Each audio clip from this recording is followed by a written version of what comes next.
El término pornografía o porno hace referencia a todo aquel material que representa actos sexuales o actos eróticos con el fin de provocar la excitación sexual del receptor. Desde la década de 1970, el cine pornográfico se ha desarrollado hasta convertirse en el género erótico más típico. A veces, pornografía, se entiende como cine pornográfico, aunque en absoluto han desaparecido la literatura y el arte eróticos.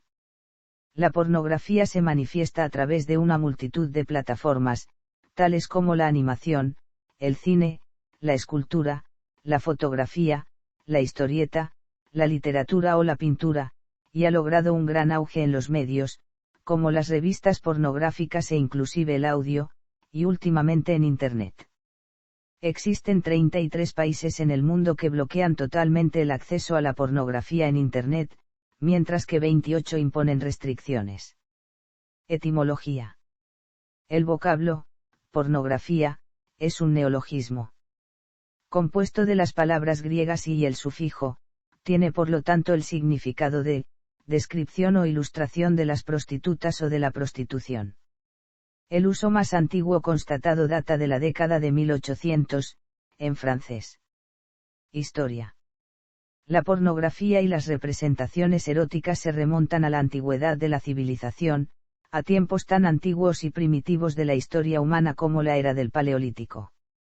El concepto moderno de la pornografía, que prevalece en nuestros días, se define a partir de la comercialización masiva de material erótico en el siglo XIX durante el periodo de la época victoriana, abandonando su carácter erótico artístico y público aristocrático, o al menos rico, y valiéndose de la producción en masa que definió la segunda revolución industrial. La pornografía moderna consigue su mayor presencia a partir de la revolución sexual durante los años 1970, hasta la actualidad. Antecedentes. En la sociedad primitiva del Homo sapiens nómada, perteneciente al período paleolítico, se desarrolla el pensamiento mágico y las bases empíricas como fundamentos de las religiones primitivas, basando el creacionismo humano en lo que se observaba de las capacidades reproductivas animales. En las tribus primitivas se establece el culto totémico hacia las estructuras anatómicas dedicadas a la procreación, el culto hacia el útero y el culto fálico. Basándose en los cultos antiguos, se asume que los figurines paleolíticos de Venus, como la Venus de Willendorf, evocan la admiración humana por los genitales, la maternidad, la fertilidad y el erotismo, a través de mamas y nalgas de proporciones exageradas, con una posible intención de representar pornografía. En las culturas clásicas de la India se sobreentendían las virtudes de la sexualidad en varias de sus formas como el matrimonio, la masturbación, el sexo grupal, la poligamia y la homosexualidad. Se entendía que el sexo, especialmente en filosofías como el Tantra, era parte de la divinidad natural humana y, en ocasiones, representaba un camino hacia la iluminación espiritual. De acuerdo a las visiones religiosas del hinduismo, el budismo y el jainismo, gran parte de las prácticas religiosas y filosofías espirituales magnificaban la importancia de la actividad sexual a través de prácticas y relatos con fuertes tintes eróticos, como el Asvamedha Yajna del Rig Veda. El Kama Sutra, de Vatsayana es el epítome de la sexualidad de la India antigua, un libro que describe las prácticas sexuales que se consideraban ideales para una pareja heterosexual en matrimonio. La sociedad de la India antigua estaba acostumbrada a la sexualidad y al nudismo, al grado de plasmarlo en gran parte del arte sagrado que adornaba los centros ceremoniales. En los relieves exteriores que adornan Khajuraho es posible observar distintas representaciones sexuales que representan la sexualidad humana y la sexualidad entre deidades. Los poemas épicos Ramayana y Mahabharata contenían varias alusiones eróticas y ambos fueron determinantes en la construcción de las sociedades sexualizadas del Oriente Antiguo, influyendo directamente en las políticas y morales sexuales de la cultura japonesa, la cultura china y las culturas tibetanas. En China, los primeros manuales sexuales y poemas eróticos datan de 200 AC, basados en las visiones teológicas sobre la complementación de géneros y fuertemente influenciados por los textos de la cultura india. Asimismo, aparecen las representaciones gráficas del sexo en el arte popular tradicional como la pintura y la cerámica. Las sociedades clásicas en la antigua Grecia y el antiguo Imperio Romano adoptaron a la sexualidad humana como base de la expresión artística. En el arte clásico, se retoma una fuerte fijación artístico-estética por la representación de los seres mitológicos y la representación del cuerpo humano, donde el cuerpo femenino representaba los atributos de la belleza y la fertilidad, y el cuerpo masculino representaba los atributos de la fuerza y la virilidad. Dentro de la mitología griega figuraban deidades y relatos que se introducían a la sexualidad divina, y que recurrían a temas como la poligamia, la homosexualidad, la pederastia, el abuso sexual, las relaciones amo-esclavo, el sexo grupal, el transgénero, la intersexualidad y la bestialidad. El arte clásico era frecuentemente falocéntrico, pues colocaba los órganos genitales en el centro de las obras, en una intención probablemente pornográfica. La representación de escenas sexuales era habitual en el arte popular del Imperio Romano, cuyas visiones sobre la sexualidad se acercaban moralmente a las visiones de la Grecia clásica. Uno de los ejemplos más claros de la moral sexual del antiguo Imperio Romano son los detalles de los frescos de los baños suburbanos en Pompeya, donde se pueden apreciar escenas con actos de naturaleza sexual que incluyen formas del sexo grupal, el sexo femenino, el cunnilingus y el sexo anal masculino. Otros claros ejemplos son los detalles homoeróticos de la Copa Warren y la tradición romana del Fascinus. Dentro de la literatura erótica clásica destacan obras como Eróticos de Plutarco, Thesmoporiazusae de Aristófanes y Satíricon de Petronio, además de autores como Estratón de Sardes, Safo de Lesbas, Automedón, Filodemo de Gadara, Marcus Argentarius, Gayo Valerio Catulo, Propercio, Tibulo, Ovidio, Marco Valerio Marcial, Décimo Junio Juvenal y Priapeos. En la Edad Media, con la dominación del cristianismo, se entendía a la pornografía como una forma de la lujuria y, por lo tanto, como un pecado mortal. La masturbación, la fornicación, la sodomía, el adulterio y la prostitución eran consideradas ofensas criminales, o innaturales, que eran corregidas con los castigos religiosos e incluso con la tortura y la muerte en la Inquisición. El arte en la Edad Media se definió en el estilo teocéntrico, a través de alusiones religiosas a pasajes bíblicos y ofrendas que exaltaban la perfección divina, por lo que el desnudo y el sexo eran incompatibles con las imágenes religiosas. La literatura erótica aparece, bajo controversia, en los últimos siglos de la Edad Media en obras como Decamerón de Giovanni Boccaccio, introduciendo la ficción erótica en los periodos posclásicos, además de Facetiae de Gian Francesco Poggio Bracciolini e Historia de Duobus Amantibus de Pío II. Siglo INBSP, Span 16/Span. None. Siglo INBSP, Span 17/Span. None. Siglo INBSP, Span 18/Span. None. Siglo INBSP, Span 19/Span. None. Siglo INBSP, Span XX/Span. None. Era y preco de /I. None. Era y bombsel /I. None. Era is exploitation /I. None. Y porno chic /I. None. Pornografía desde 1990 a 2008. La pornografía en Internet. Tipos de pornografía. Aunque pueden realizarse varias clasificaciones según los participantes, la temática o las posturas, una forma muy extendida de agrupar los géneros pornográficos es de menos a más explícito. De esta manera estarían: y softcore /I. None. Y hardcore /I. None. Y mediumcore /I o pornografía convencional. None. Y posporno /I. None. Pornografía infantil. Se denomina pornografía infantil a toda representación de menores de edad de cualquier sexo en conductas sexualmente explícitas. Puede tratarse de representaciones visuales, descriptivas, como por ejemplo en ficción, o incluso sonoras. Pornografía es un término difícil de delimitar, sin embargo, cuando se trata de pornografía infantil, esta se encuentra expresamente definida en el Protocolo Facultativo de la Convención sobre los Derechos del Niño de la Organización de las Naciones Unidas en los siguientes términos. Legalidad. La situación legal de la pornografía depende de cada país y del tipo de material. En algunos países todas las formas de la pornografía son ilegales, mientras que otros tienen leyes muy liberales sobre la pornografía de adultos. Los actores que participan en películas pornográficas deben ser mayores de edad. En Estados Unidos, de hecho casi todo es legal menos la pornografía infantil. Desde 2000 ha habido un solo caso de un pornógrafo procesado, Max Hardcore, quien cumplió 3 años de prisión por sus películas extremas, en que abundaban actrices maltratadas, actos sexuales extremos, muchas veces con orina, y actrices adultas que fingían ser menores.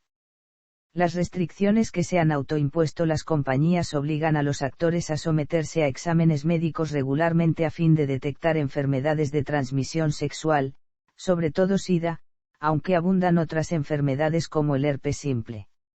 El Condado de Los Ángeles, centro hasta ahora de la industria porno estadounidense, ha impuesto el uso del preservativo en el rodaje de películas pornográficas. Muchas empresas, que creen que películas con preservativos se venden mal, hablan de mudarse. El sexo con animales no se filma, por temor de un proceso.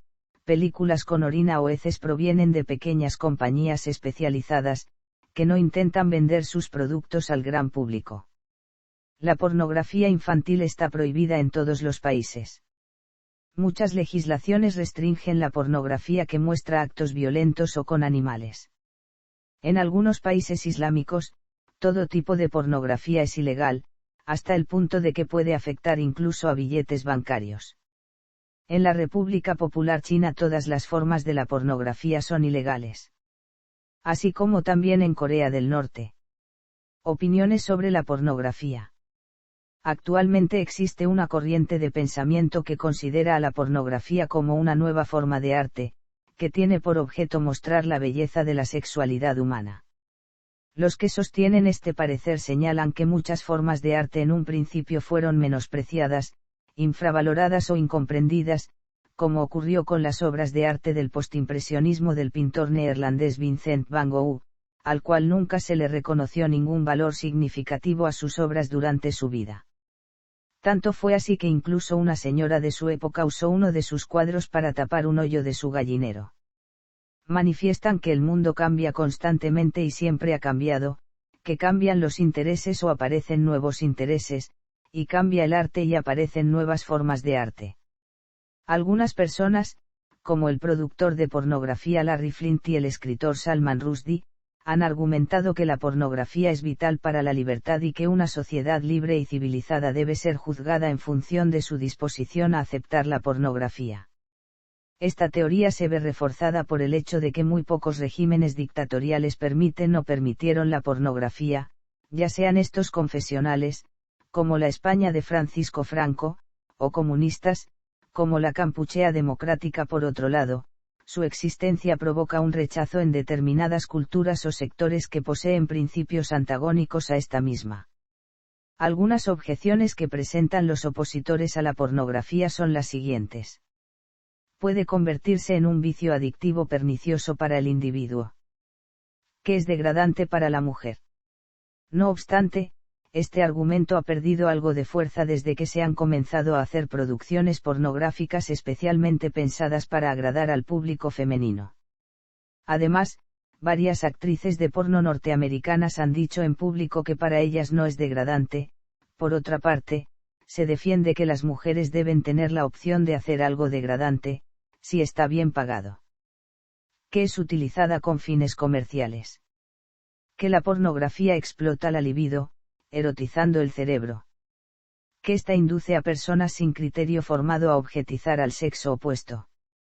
Que los individuos con pobre formación moral y cultural pueden ser inducidos mediante su lectura o visualización, a explorar sus propias fantasías libidinosas transgrediendo valores éticos y considerándolo ofensivo para las buenas costumbres. Que la pornografía solo es para individuos con criterio formado. que desvirtúa el acto sexual como la máxima manifestación del amor.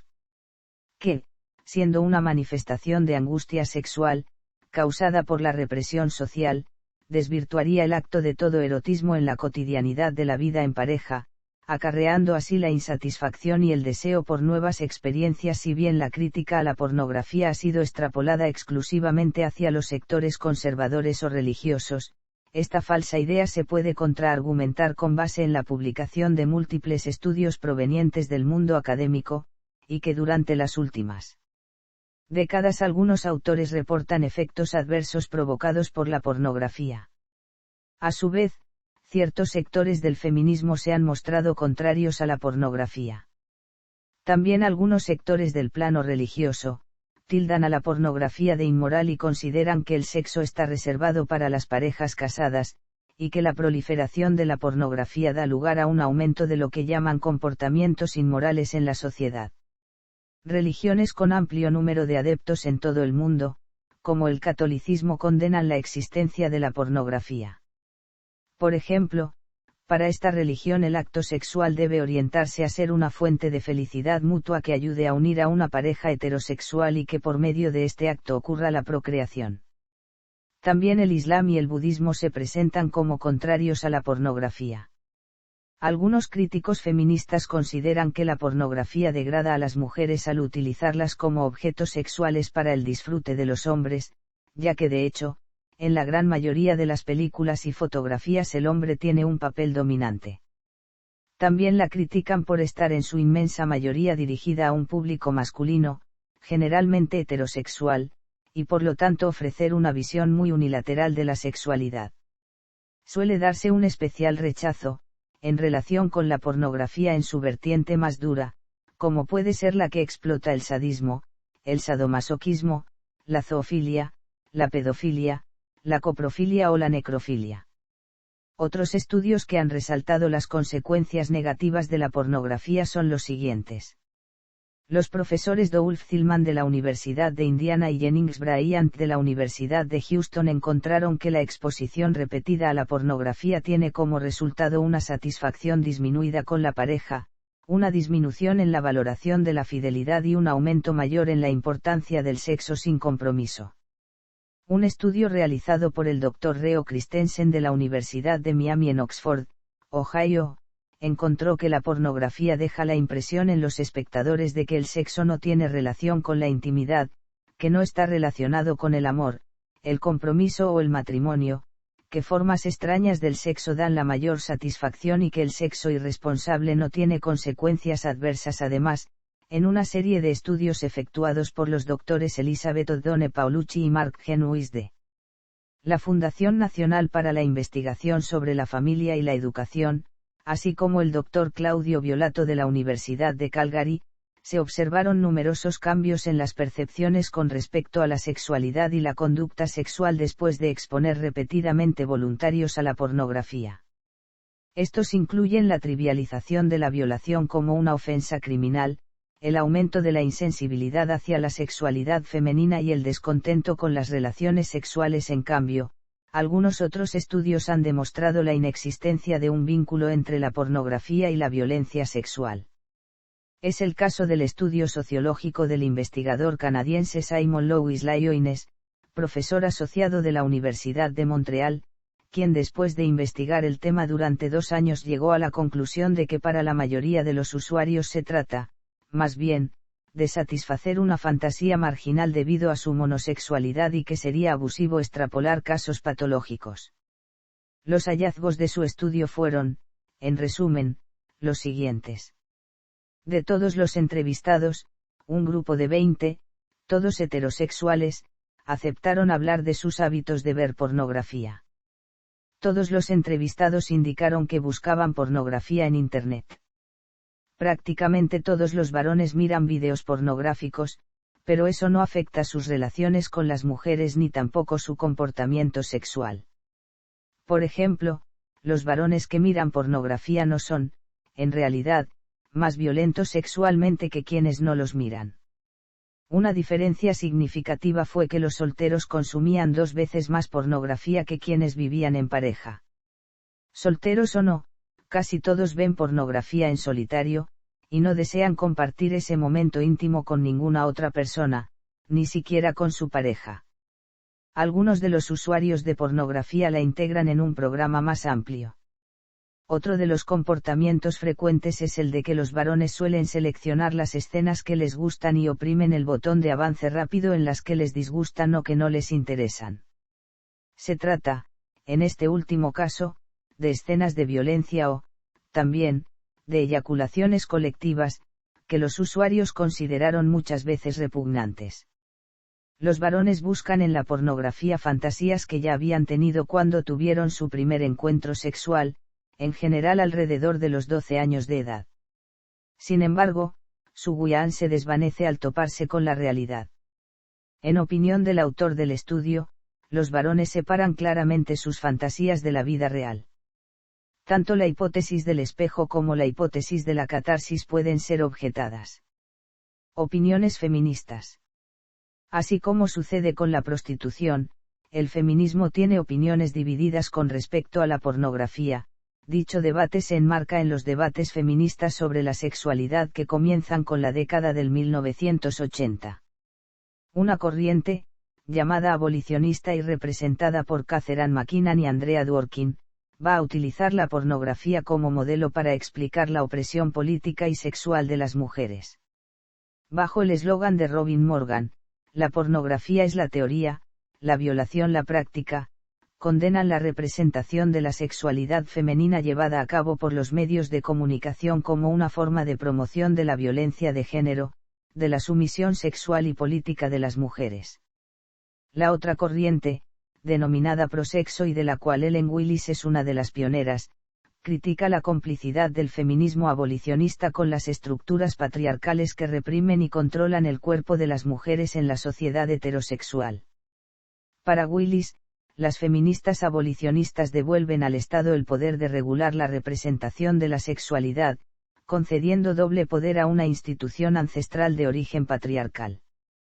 Los resultados del movimiento antipornografía en Canadá resultaron, según Beatriz Preciado, en censura contra películas y publicaciones procedentes de sexualidades minoritarias, especialmente las representaciones lesbianas y las lesbianas sadomasoquistas, mientras que las representaciones estereotipadas de la mujer en el porno heterosexual no resultaron censuradas. Reducción de ventas. En años recientes, la producción mundial de pornografía se ha visto duramente afectada por el problema de las copias no autorizadas en línea, que han puesto el porno al alcance de muchos a un costo extremadamente reducido. En sitios de vídeo en línea como, servicios de alojamiento de archivos, redes P2P, y otros sitios los usuarios pueden ver o descargar todo tipo de filmes pornos, desde pequeños fragmentos de 10 minutos de duración, hasta películas completas de 1 hora o más, de forma completamente gratuita, lo que ha ocasionado enormes pérdidas financieras a la industria en Estados Unidos, el principal productor mundial de porno. Las principales empresas han registrado descensos en sus ganancias de entre 25% y 40%. A fines de 2010 corrían rumores de que los estudios más importantes se habían visto obligados a despedir a numerosos actores y actrices y a disminuir su producción, mientras que los estudios más pequeños habían desaparecido. En Europa la situación parece ser similar. En América Latina, las copias no autorizadas de dichos materiales ha tenido efectos significativos en Brasil y Argentina, los dos principales países productores del género en la región. En el primero, la empresa Brasileirinas admitió en 2008 que sus ventas habían caído considerablemente, aunque sin mencionar números, mientras que 100% Video, la principal cadena de videoclubes del país, decidió retirar los DVD pornos de sus estanterías, debido a la escasez de demanda de los clientes. En Argentina, en tanto, de las dos empresas productoras que existían en 2009, una cesó sus actividades y la otra se encuentra a punto de cerrar. Existen también otros motivos, aparte de las copias no autorizadas, que han provocado la crisis de la industria pornográfica. Por una parte, la proliferación de pequeños productores, autónomos en algunos casos, y las grabaciones de particulares, con escaso o ningún ánimo de lucro, colgadas en Internet. Ambos casos están relacionados con las facilidades de grabación, edición y distribución que permiten los medios digitales.